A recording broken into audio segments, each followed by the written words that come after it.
संवाद श्रृंखला में आप सभी लोगों का स्वागत है। आज के इस संवाद श्रृंखला में हम लोग चर्चा करेंगे कि भारत कैसे इजराइल के निकट आता गया। जहां भारत शुरुआत में जब इजराइल की स्थापना हुई तो भारत इजराइल को इग्नोर कर रहा था, इजराइल को महत्व नहीं दे रहा था। यही कारण है कि भारत के द्वारा इजराइल को पहले तो मान्यता ही नहीं दी गई। अंततः जब 1950 में मान्यता दी गई तो उसके साथ राजनयिक संबंध ही स्थापित नहीं किए गए। पीवी नरसिम्हा राव के द्वारा पहली बार 1992 में इजराइल के साथ राजनयिक संबंध स्थापित किए गए और धीरे धीरे भारत और इजराइल के बीच संबंधों की एक बेहतर यात्रा शुरू हुई और आज भारत इजराइल रक्षा क्षेत्र में एक दूसरे के सहयोगी देश हैं।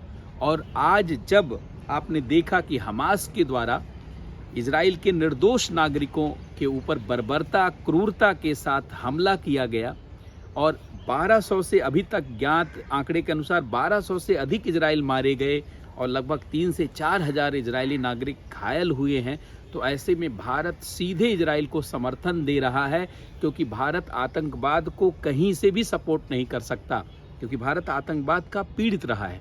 लेकिन आज के इस सेशन के माध्यम से हम लोग जानने का प्रयास करेंगे आखिर शुरू में भारत क्यों इजराइल का समर्थन नहीं करता रहा और बाद में भारत को इजराइल का समर्थन क्यों करना पड़ा, और आज हम इजराइल के बेहद निकट क्यों हैं। और यूपीएससी जैसे एग्जाम में पूछा गया कि भारत और इजराइल एक दूसरे के नेचुरल अलायंस कैसे हैं, चर्चा कीजिए।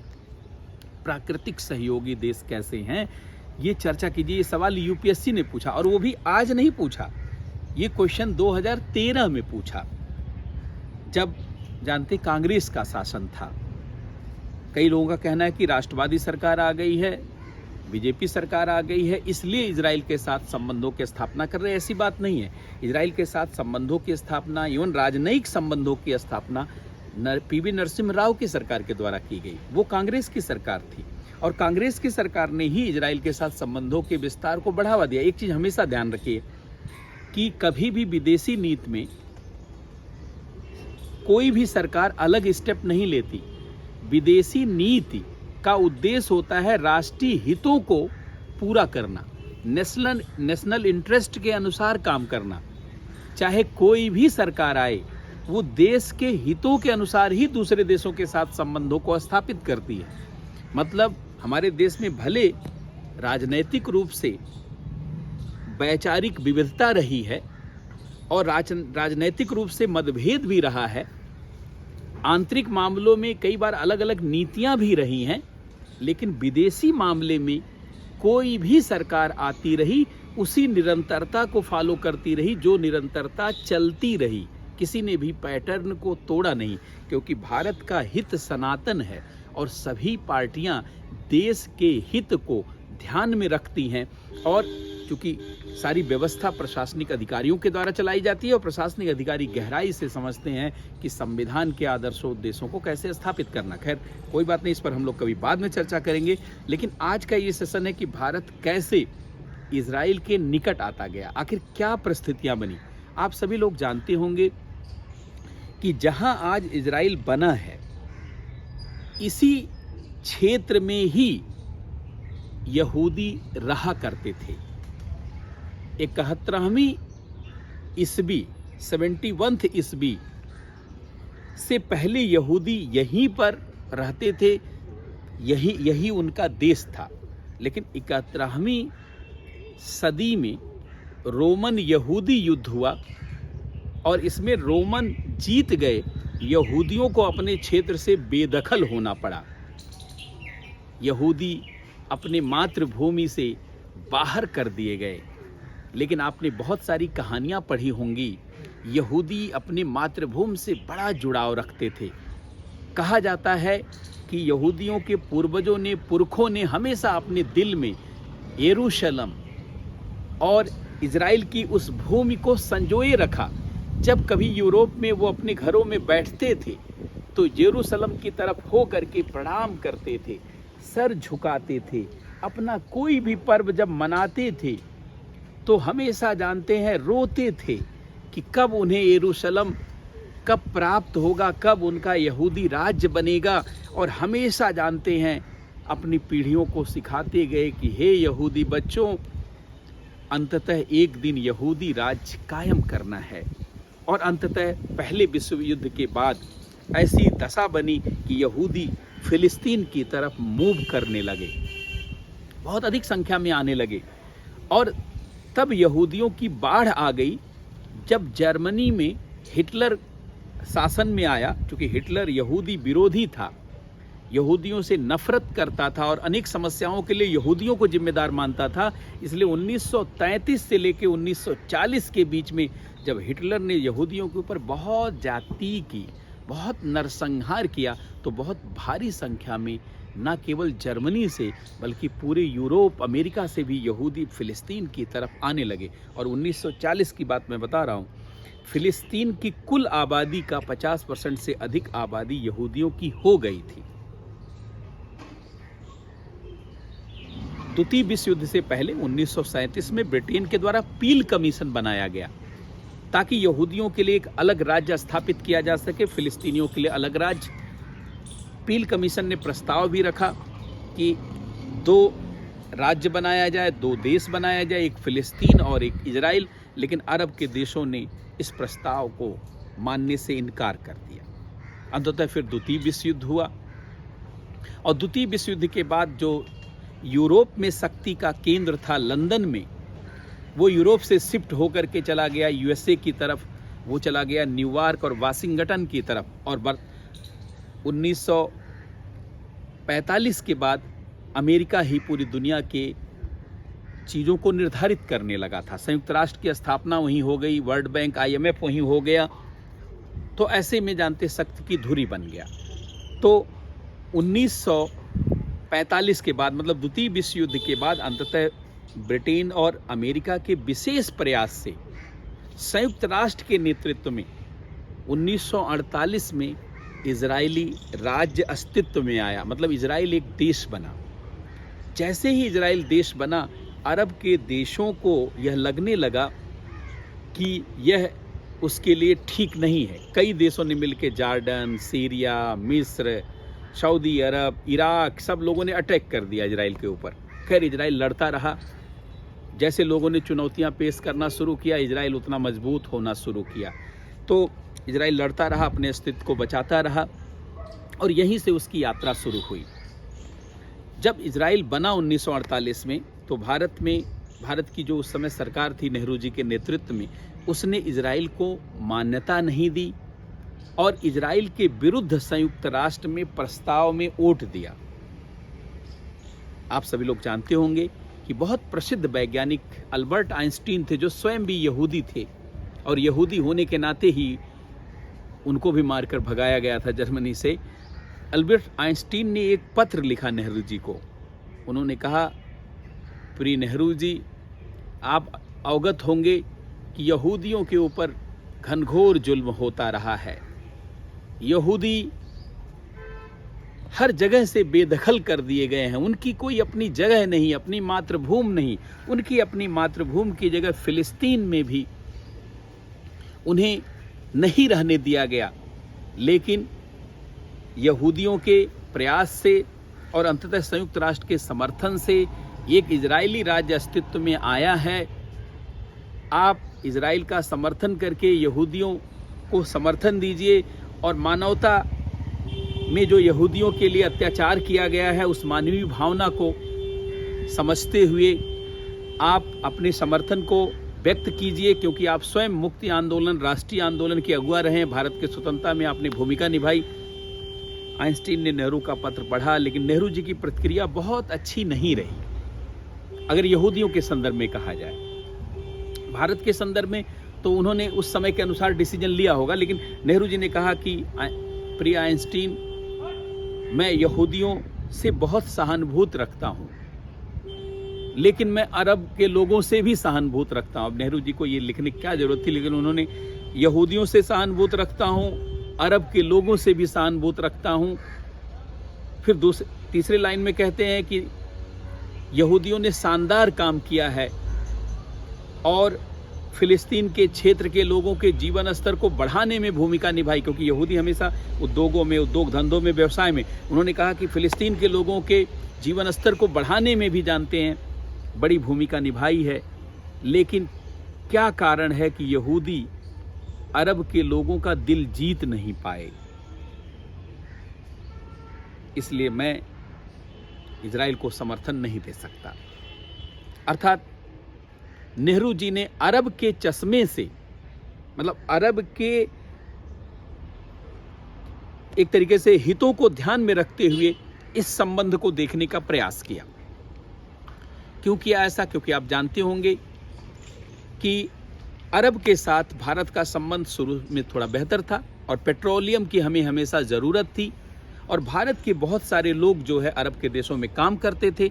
साथ में भारत में एक बड़ी मुस्लिम आबादी भी थी, जिसके पवित्र स्थल जानते हैं मक्का, मदीना, सऊदी अरब में ही रहे थे। तो भारत के जो देखने की दृष्टि थी इजराइल को, वो मुस्लिम दृष्टि एक तरीके से थी।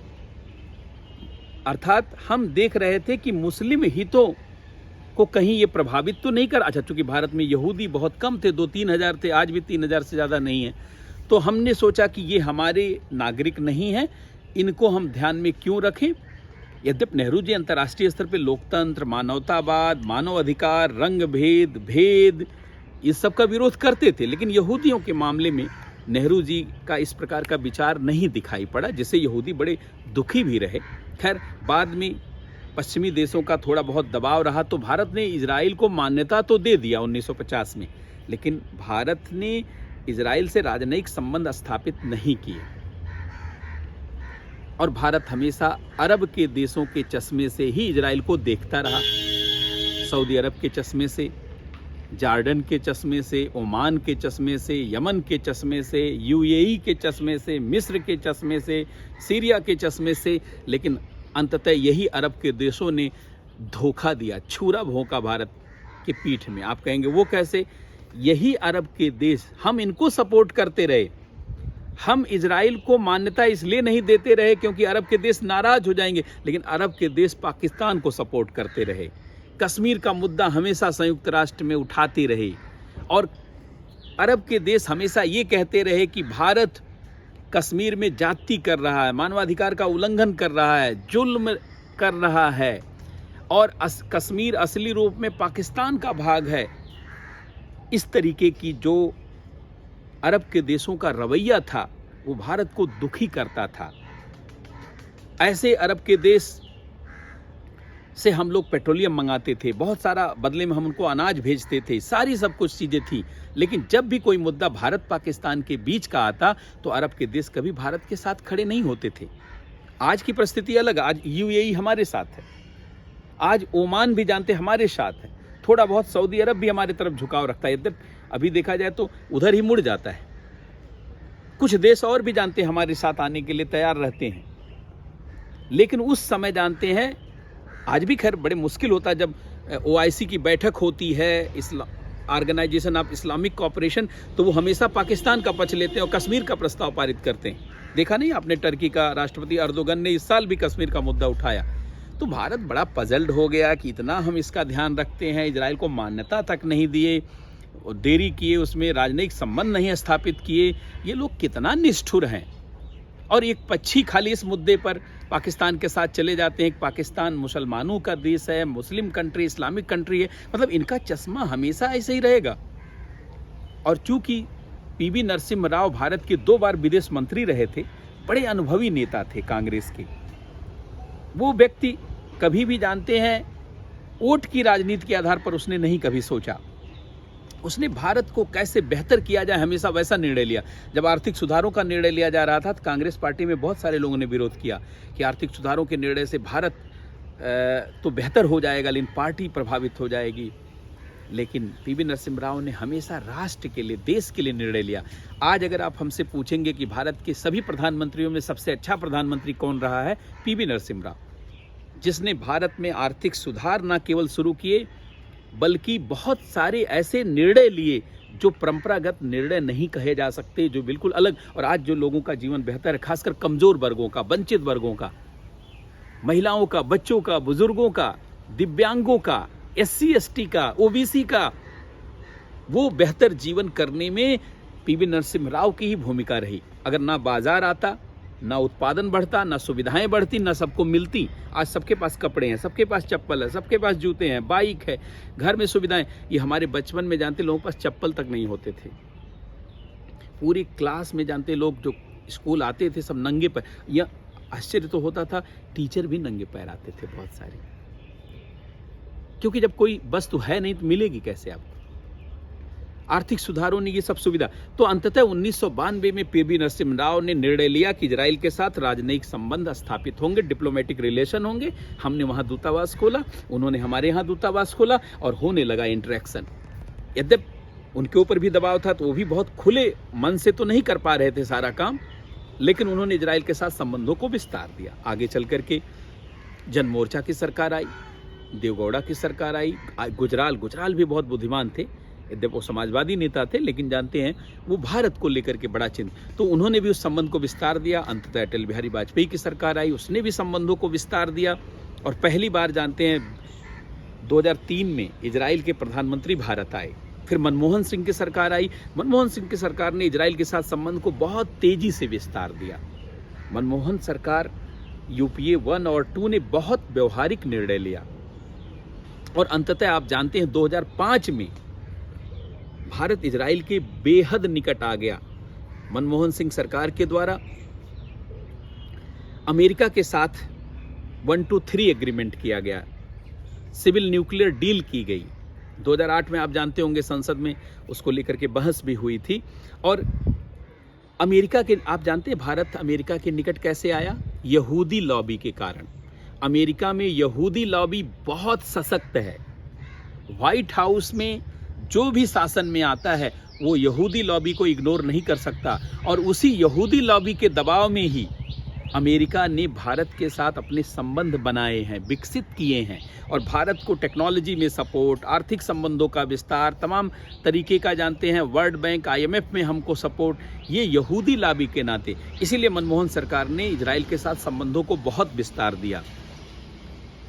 और अंततः 2017 पहला वर्ष है जब भारत के किसी शीर्ष स्तर के जो है नेता के द्वारा संवैधानिक रूप से पद पर, मतलब भारत के प्रधानमंत्री के द्वारा सीधे इजराइल का दौरा किया गया। पहले अगर कोई व्यक्ति इजराइल जाता भी था तो इजराइल भी जाता, फिलिस्तीन जाता, लेकिन पहली बार 2017 में भारत के प्रधानमंत्री ने इजराइल की यात्रा की और फिलिस्तीन नहीं गए। बाद में 2018 में गए, क्योंकि जो मोदी सरकार की विदेशी नीति एकदम हूबहू वही है जो मनमोहन सरकार की विदेशी नीति रही है। कोई उसमें बहुत ज़्यादा चेंज नहीं। हाँ, कहीं कहीं जगह मुखर हुए हैं, कई जगह थोड़ा निर्णय लेने में अंतर है, लेकिन मूल मापदंड वही है, डिटर्मिनेंट्स वही हैं।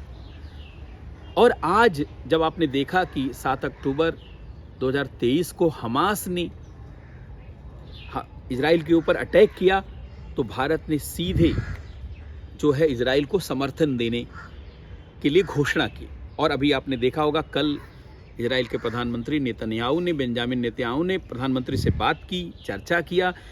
यहाँ इजराइल के दूतावास ने कहा, राजदूत ने कहा कि भारत जैसे सबसे बड़े लोकतंत्र से बिना चर्चा किए जो है बड़े निर्णय और मानवता के लिए अनुकूल निर्णय नहीं लिए जा सकते। कुल मिला जुला के इतना कहना चाहते हैं कि शुरू में भारत ने इजराइल को इग्नोर किया, अरब के देशों को सपोर्ट किया, लेकिन अरब के देशों ने हमें धोखा दिया, हमेशा पाकिस्तान को सपोर्ट किया, हमेशा कश्मीर के मुद्दे को उठा करके हमें जलील किया, हमारी सरकार को मानव अधिकारों का विरोधी साबित करने की कोशिश की, हत्यारा साबित करने की कोशिश की, बर्बर साबित करने की कोशिश की, क्रूर साबित करने की कोशिश की। तो भारत सरकार भी झल्ला गई कि इसको इतना समर्थन देने के बाद भी तो हम अब इजराइल के साथ भी संबंध रखेंगे, अब हम व्यवहारिक रिलेशन बनाएंगे, जिससे जो लाभ होगा हम वैसा संबंध बनाएं। तो 1992 से इस यात्रा की शुरुआत हुई और धीरे धीरे जानते हैं हम इजराइल के निकट चले जाते गए। क्यों? क्योंकि इजराइल की जो यहूदी लॉबी है यही अमेरिका यूरोप में हावी है, और इसी ने अमेरिका के साथ भारत के संबंधों को बेहतर किया। इसी ने यूरोप के कई देशों, खासकर अगर फ्रांस के साथ भारत का संबंध बेहतर हुआ, जर्मनी के साथ बेहतर हुआ है, इवन ब्रिटेन के साथ भी जो बेहतर हुआ है, उसमें यहूदी लॉबी ने ही हमको सपोर्ट किया है। इस नाते भारत का झुकाव ओबियस है कि इजराइल की तरफ होता गया और अंततः एक प्रगाढ़ संबंधों के दौर में आज हम आ गए हैं। और आज जब पूरे मानवता के लिए आतंकवादी चुनौती बन चुके हैं, इजराइल के निर्दोष नागरिकों को मार रहे हैं, महिलाओं, बच्चों, बुजुर्गों तक को उन्होंने नहीं छोड़ा। एक फेस्टिवल कंसर्ट में आपने देखा चारों तरफ से घेर करके भून दिया, आखिर उनकी क्या गलती थी? ऐसे क्रूर और बर्बर लोगों का अगर कोई पक्ष लेता है तो वो मानवता का घोर विरोधी है, चाहे वो नेता हो, चाहे वो कोई व्यक्ति हो, चाहे कोई व्यक्ति हो। केवल इस आधार पे समर्थन करना कि फला व्यक्ति का धर्म ये है, फला व्यक्ति की जात ये है, फला व्यक्ति का ये है, इस नज़रिए और इस चश्मे को देखना छोड़ देना होगा और सभी सभ्य नागरिकों को, सभी सभ्य व्यक्ति को उच्चतर मानवीय मूल्यों को हमेशा आगे बढ़ाने के लिए बात करनी होगी। तभी एक सभ्य समाज बनाया जा सकता है, एक बेहतर दुनिया बनाई जा सकती है और एक ऐसी दुनिया जिसमें जानते हैं मानव के साथ मानवीय रूप में व्यवहार हो, किसी और भेदभाव के आधार पर नहीं। तो आज के इस सेशन में इतना ही। बहुत बहुत धन्यवाद, बहुत बहुत नमस्कार।